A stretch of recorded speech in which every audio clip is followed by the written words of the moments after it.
Good morning and welcome to Rising Fridays. Ryan, I have two questions for you. One, why aren't you here today? And two, was it worth it? Well, I'm not there because I went and stupidly got myself COVID at the fish shows at Madison Square Garden in New York City last weekend. Turns out this was a massive super spreader event. The irony, of course, is that these were the New Year's shows. They were supposed to run from right up until New Year's until right after. Omicron was going around, so they said, look, let's pause this until April so we can keep everybody safe, make sure everybody's vaccinated who comes. And COVID said, cool, see you in April. And here we are. Variety, I have even better stats than Variety has in their magazine. So like about 12 of us went to the show, and so far 7 of us have tested positive. A few others have symptoms, but not testing positive. I only finally tested positive yesterday, but I'm starting to feel a lot better. Like I was feeling worse when I was testing negative.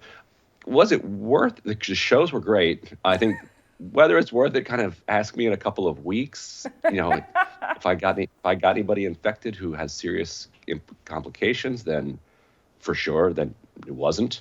But we should also talk about fish for a second. Like people have been, thinking of fish as kind of a legacy act that maybe you go and check them out at some point, the way that you might see like Bonnie Raitt or the Rolling Stones, before they kind of fade off into the sunset. But fish is in a renaissance. They're reinventing themselves.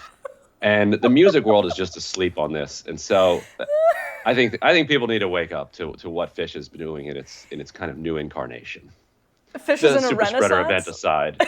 I think they are. I think because they went through a period where they were all drug addicted and miserable in like the late 2000s, early 2010s, and we're not terribly good. But they have come back. They're as far as people say, they're completely sober now, and kind of rededicated to the craft, and then they're kind of recreating themselves along the way. It's something to watch. I don't think it's just nostalgia for the 90s. I think this is a new and interesting band. So I would say if you're thinking of them just as like old fogies going out and playing the hits, then you're misunderstanding what they're up to in this new incarnation. Ryan likes doing the show this way because he can wear Birkenstocks and cargo shorts. I have slippers on. That's right. Yeah. So speaking go ahead, Ryan. No, I was saying I started feeling symptoms, I think, right around the time that Fauci was saying what you're about to say. Oh, yeah. Well, so this is an ongoing, especially looking into next week, this Washington, D.C., where we are, is buzzing with excitement over the White House Correspondents' Dinner. Something similar to that, the Gridiron Dinner last month, or maybe even earlier this month, did turn out to be a super spreader event. Now, Dr. Fauci walked back comments that he made where he said the U.S. is no longer in the pandemic phase. He told NPR, quote, "I want to clarify one thing. I probably should have said the acute component of the pandemic phase. And I understand how that can lead to some misinterpretation. I was talking about the acute fomenting phase, and everyone agrees we're not there. We're not getting 900,000 new infections a day." And he goes on to say, is the pandemic still here? Absolutely. So just to refresh your memory, here's Fauci's earlier statement about the pandemic being over. We are at a low level right now. So if you're saying, are we out of the pandemic phase in this country? We are. What we hope to do, I don't believe, and I've spoken about this widely, we're not going to eradicate this virus. If we can keep that level very low and intermittently vaccinate people, and I don't know how often that would have to be, Judy, that might be every year, that might be longer, in order to keep that level low. But right now, we are not in the pandemic phase in this country. I mean, this guy, it's unbelievable. And again, his words really do matter, and he just keeps talking as though it's fine if he's going back on different, like the pandemic for so many people, that matters a lot, what he says, because it makes a big difference in everybody's life, and it has for 2 years, and he's so flippant about it because these distinctions are important.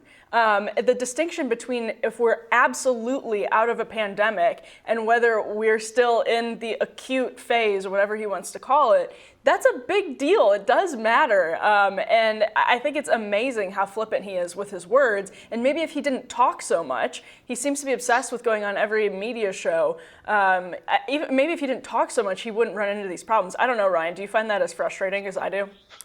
Well, if he had said this last week, then I could blame him for going to the fish show and I'd blame him anyway. Getting COVID.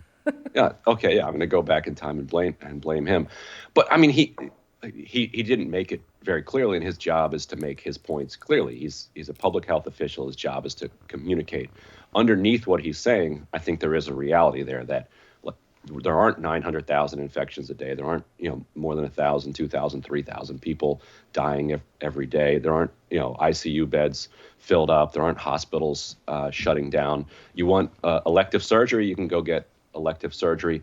And, with the wild variant and with Delta, even with Delta as the vaccine was mixing in, they were much more powerful. And so the viruses tend to evolve down into weaker variants so that they can pass more easily through the population, and that's what's happened so far. So we were in a period of time in 2020 where there was this really extreme panic that because of the amount of death and suffering that was being produced. And so while case counts are incredibly high, we're not having that kind of social collapse and collapse of humanity that we were having back then. I also, and this, I don't have an answer to this, but it was something I was thinking about this week. How do we, where did all these case count numbers come from? In other words, so I tested positive yesterday. My wife tested positive as well. CDC doesn't know that. New York Times doesn't know that. I'm not calling anybody. Maybe eventually I'll tell my doctor or something, but I don't really have a relationship with my primary doctor. Most Americans don't have a relationship with their primary doctor. So do you know how it is that we see these numbers move? Because I have to assume that thousands of people are testing, having a rough week or a rough couple of days, getting over it, and the medical industry never finds out. CVS might lose out on some, it might get some extra vitamin D sales, but other than that, there's no interaction with the system. So where are some of these numbers coming from? Are we missing thousands of cases?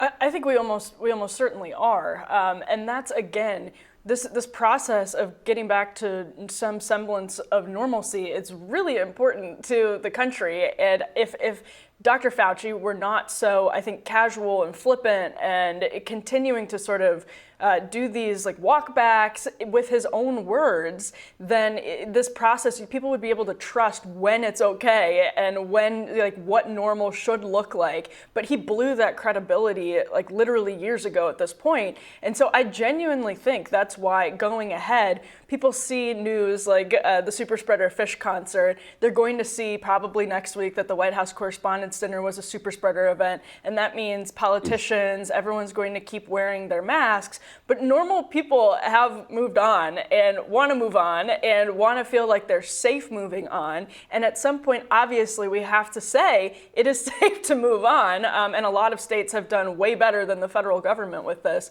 So I just think it's unfortunate that because all of the credibility, I think, of the political establishment and even the medical establishment was blown so long ago that now people don't know what to do when, of course, when you have a pandemic, that virus is going to continue to spread. There are going to be new variants, and you can't just get rid of it, let alone in 2 years. But now it's hard for people to it's hard for us to land on the obvious, cost benefit of what it means to get back to normal and still, have fish concerts, basically. Yeah, and I think safe is relative. And I think right now it's just objectively speaking much, much safer today than it was in 2020, certainly at some of those peaks. But it's obviously not as safe as it was in 2019. We're now at the place where people are just finally, they're kind of just making informed, or they're just making informed decisions, which is kind of where we should have been, I feel like, the entire time, because people don't want to suffer and die. And They don't want their friends and loved ones to suffer and die. And so if you get them the right information, eventually they're going to make the right decision. Because the reason that viruses evolve down into less powerful variants is because humanity for thousands of years, if a virus is too powerful, people social distance. Like people have been doing that for thousands of years. During the plague times, you didn't need the CDC, you didn't need Dr. Fauci to tell you to keep 6 feet of distance or tell you to stay home. People would stay home because they understood that going out and getting the plague was awful. And so we understand that's how humanity responds. And so you don't really have to force it onto people. You can just give them the best information and let them make decisions for themselves. And I think, to your point, not just normal people, abnormal people too, here in Washington, D.C. I bet you're going to see them. You won't see me there, but I think you're going to see parties packed. I think you're going to see people, really, having a good time and saying, you know what, we're probably going to get COVID this weekend at the White House Correspondents' Dinner, but we missed it so much that they're not going to say it's worth it, but it's a risk that they're willing to take. Yeah, and that's why I think this was a good subject to talk about right here, because I see this sort of couple weeks as a test, a real test of like whether people are willing to accept those sorts of risks going forward. But Ryan, other than the Fauci walk back, was there anything that stood out to you? Anything else that stood out to you this week? No, I've been just in this hole all week. So I'm we should have done gonna like learn. Chris Cuomo emerging from his Hamptons basement with you. I'm going to learn, just like our viewers, what happened this week from this show. So yeah, Sounds I'm good. looking forward to it.